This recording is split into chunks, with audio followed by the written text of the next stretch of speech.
Hey everybody, welcome back to GTA 5. We're here on the PC doing some more FiveM stuff with Project Homecoming. So this, all the races that you're going to see in this video were both recorded on the same day as the recording of Episode 1. So if you haven't seen Episode 1, which was my first time on Project Homecoming, be sure to give that video a watch. Obviously like that video, like this video, and subscribe if you want to see more Project Homecoming stuff on FiveM. But with that, we're here in the Elegy RH8X, and the track's called Like Day and Night. It's actually, as you can see here, it's actually a split course track. So you do have to complete both sides of the track in order for it to count in the lap, but you have one side start on the left and one side start on the right there. Probably the longest track considering how technical it is and for what it is definitely one of the longer tracks. Takes a little bit more time to get around. Yeah, so like I had mentioned, this was recorded the same day as Episode 1, which was, I think, June 10th. So it's been a hot couple of months since then. And this was taken later in the day, so I did have voiceover of me talking over it, but it was really late at night, and my parents were asleep, and my brother was asleep, and it didn't sound great. Anytime you're whispering, kind of sounds like an ASMR video, and it doesn't really fit for this. So I'll be talking over the entirety of this video, but yeah, and so I mean, there's a lot of footage I still need to go through, and like I had attempted to promise in Episode 1, you can tell I can't keep promises when it comes to YouTube.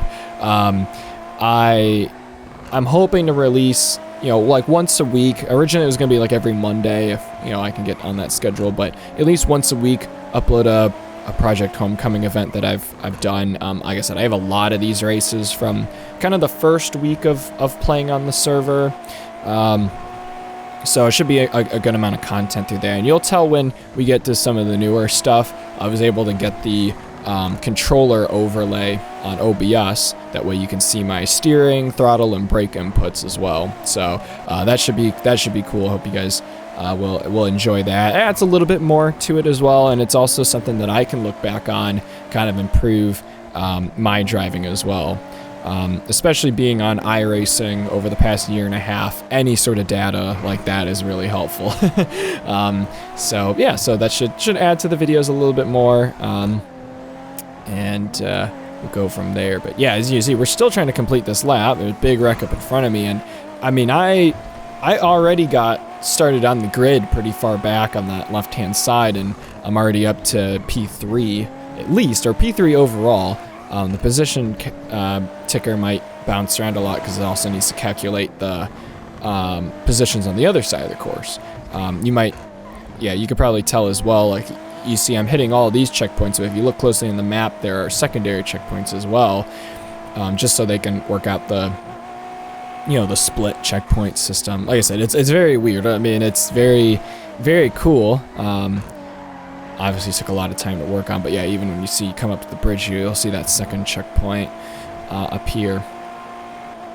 But yeah, no, this wasn't, this first lap definitely wasn't bad. Like I said, just when you're learning a new track, you don't want to give it 110%. You want to kind of, be as conservative as possible, still get the most out of the car. And that's a tough feat for someone like me who's just started on the server and thrown into a car that I'd never driven prior. Oh, that was an issue with this track. That lamppost, and then you'll see it coming up here, those yellow posts in the parking lot. Didn't get removed, but I mean, a lot of us who have played vanilla GTA, played online, the Elegy RH8, but the RH8X just has a little bit more power, and I think it's rear-wheel drive. I think the base RH8 is all-wheel drive. So, a little bit faster, rear-wheel drive, getting used to the handling of that as well. So I guess in this race it helped because I had experience with the car, and for the most part, I don't think the handling files changed that much because it's already a really good driving car, in my opinion. So, but yeah, as you can see here, we're listed as P2. So I'm definitely you know, and in the back of my mind, I'm like, okay, I'm still trying to learn the track, learn the car, but I'm also trying to get too greedy, which, well, I nearly got greedy there. nearly killed any run or momentum there. And, you know, some silly mistakes going wide there. And unfortunately, that was kind of the story of this race. That first lap was really the only good lap I had.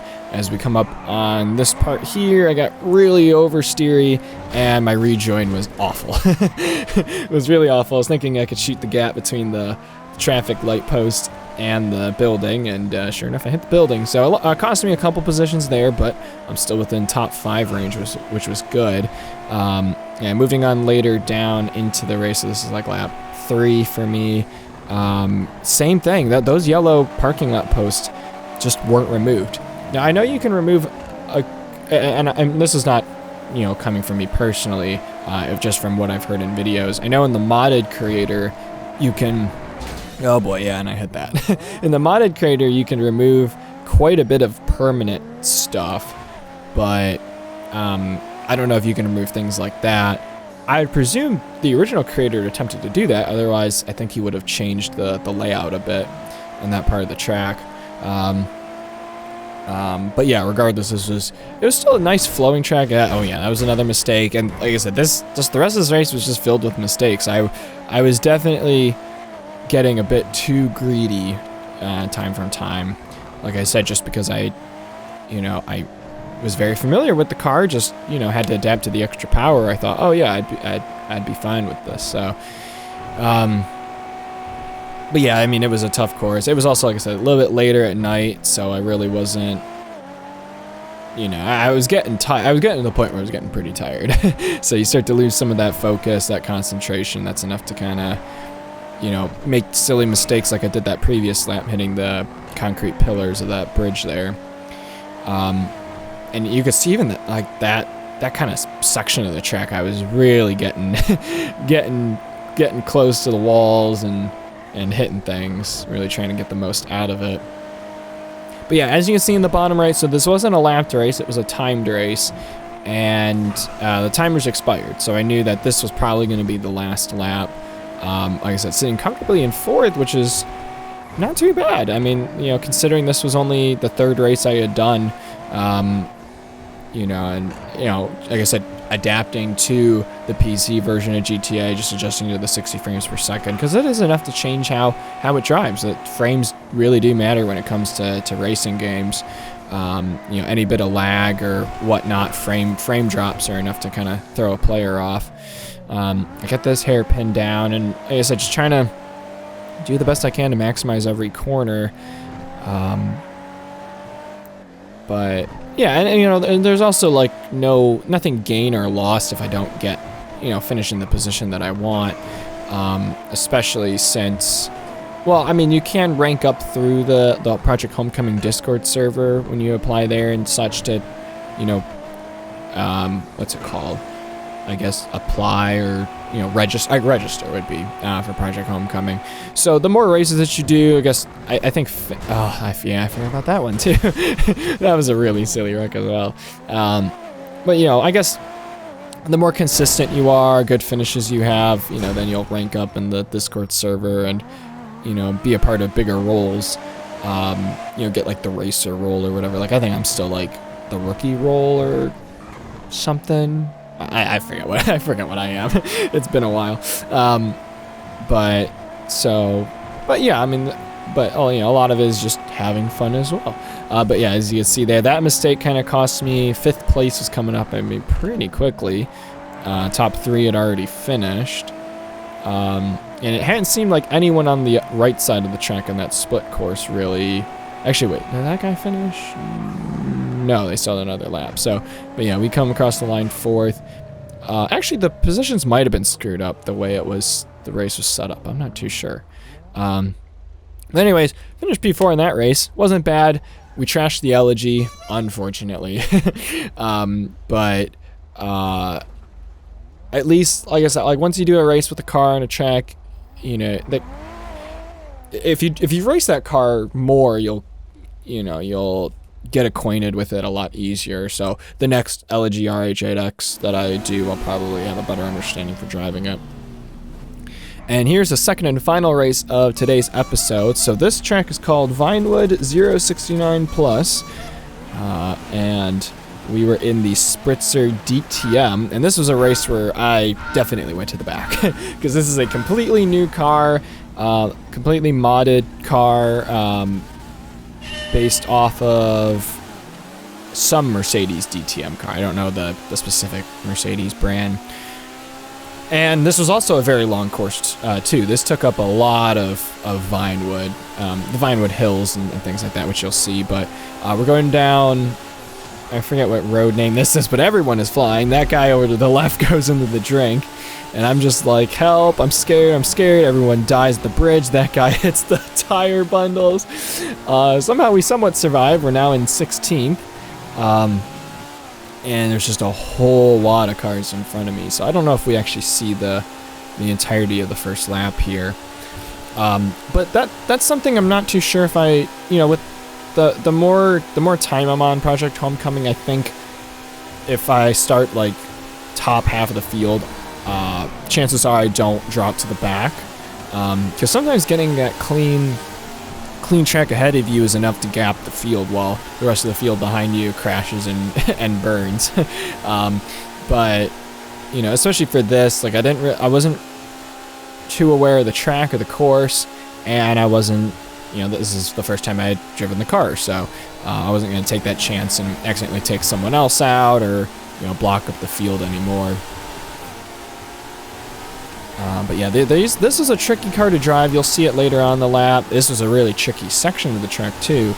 And for those that are familiar with driving around in this part or having driven races through here, this is a very windy section of track, and it's never easy to make a track out of it. You can see there were some props put down here, and I think this is probably the best use of props I've seen in this area.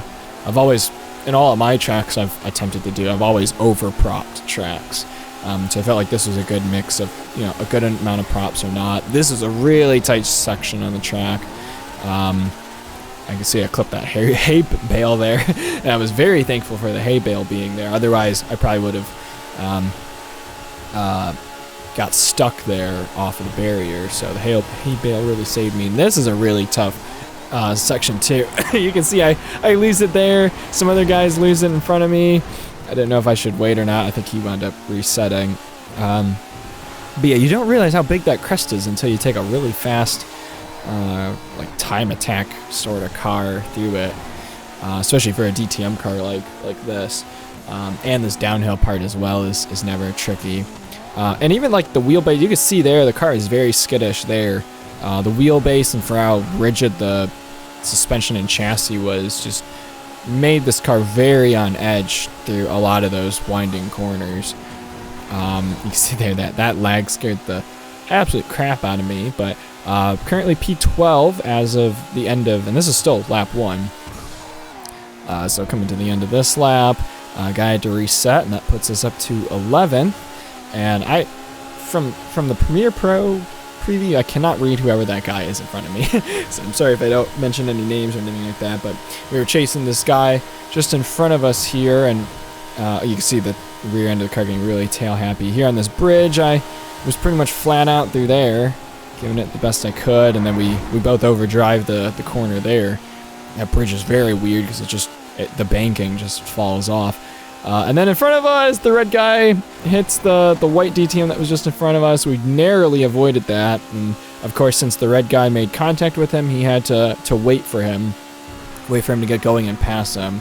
And so that's one thing I've struggled, and again, you'll see that in upcoming episodes. Just when you do get involved in wrecks, or you get the receiving end of a wreck, hoping that the person that ran into you waits for you, because it's really hard to focus on names, especially if you get hit from behind.